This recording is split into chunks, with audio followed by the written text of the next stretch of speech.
Tamil high speed 120 words per minute. February 2009.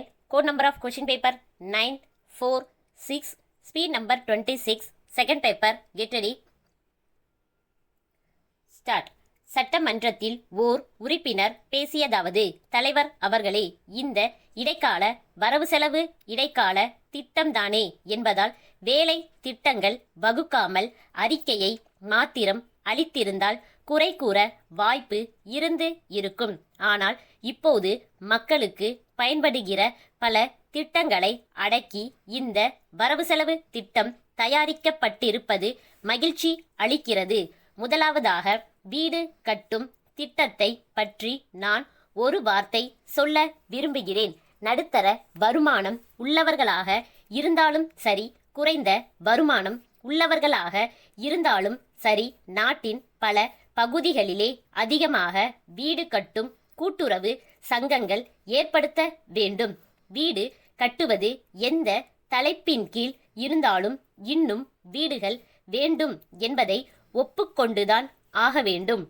பெரிய நகரங்களில் பார்த்தால் குடிசைகள் வளர்ந்து கொண்டே இருக்கின்றன. இதை குறைப்பதற்கு ஏராளமான வீடுகள் கட்ட வசதி செய்ய வேண்டியது மிக அவசியம்.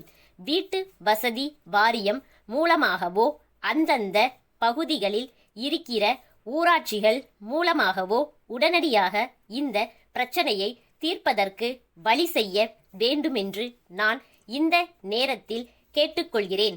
அடுத்தபடியாக சேலத்தில் ஒரு பொறியியல் கல்லூரி நிறுவ போவதாக வரவு செலவு திட்டத்தில் குறிப்பிட்டு இருப்பதை நான் மிகவும் வரவேற்கிறேன். ஒரு மாவட்டத்திற்கு ஒரு கல்லூரி வீதம் ஏற்படுத்த வேண்டும் என்பதுதான் என்னுடைய அவா.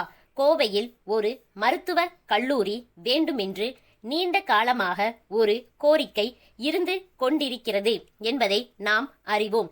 ஏதாவது ஒரு வகையில் உடனடியாக அது குறித்து அரசு ஒரு முடிவு செய்தால் நல்லதாக இருக்கும் என்று நான் கருதுகிறேன். நாட்டில் இருக்கும் மருத்துவர்களின் எண்ணிக்கையை நமது நாட்டின் ஜனத்தொகையோடு ஒப்பிட்டு பார்த்தால் அது மிக மிக குறைவு என்பதை நான் இங்கே குறிப்பிட விரும்புகிறேன். மருத்துவ சிகிச்சை உண்மையிலேயே சரியான முறையில் நடக்க வேண்டுமென்றால் நம் மருத்துவர்கள் எண்ணிக்கையை பெருக்கித்தான் ஆக வேண்டும். எனவே உடனடியாக இந்த நாட்டில் பல பகுதிகளிலும் மருத்துவ கல்லூரிகளை ஏற்படுத்த வேண்டுமென்று நான் கேட்டுக்கொள்கிறேன். இதில் எந்தவித ஆட்சேபனையும் இருக்க முடியாது. அடுத்த வரவு செலவு திட்டத்தில் இந்த நாட்டில் 3 மருத்துவ கல்லூரிகளாவது நிறுவுவதற்கு ஏற்பாடு செய்தால் நலம். எந்த இடத்தில் நிறுவ வேண்டும் என்பதை அரசின் முடிவிற்கு விட்டுவிடலாம். ஆனால் கோவையை சேர்ந்தவன் என்பதால் கோவையிலே இதற்கான வசதிகள் அதிகம் என்பதை நான் குறிப்பிட விரும்புகிறேன். கடைசியாக நமது மாநிலம் தொழில்துறையில் மிக வேகமாக முன்னேறி வருகிறது என்பதை யாரும் மறுக்க முடியாது. ஆட்சி பொறுப்பில் உள்ளார்கள். வேகமான வளர்ச்சிக்கு என்னென்ன செய்ய வேண்டுமோ அதையெல்லாம் செய்து வருகிறார்கள். தொழில் நுணுக்க உதவி, மூலதன உதவி, வேறு வசதிகள் எல்லாம் செய்து வருகிறார்கள். இப்போது ஏதாவது ஒரு தொழில் ஆரம்பிக்க வேண்டுமானால் அதற்கு வேண்டிய உருக்கு கிடைப்பதில்லை, சிமெண்ட் கிடைப்பதில்லை. இதை போன்ற பல தொந்தரவு இருப்பதால் அரசு எவ்வளவு வேகமாக ஒரு தொழிலை ஆரம்பிக்க விரும்புகிறதோ அவ்வளவு வேகமாக அந்த தொழில் உருவாக முடியாது.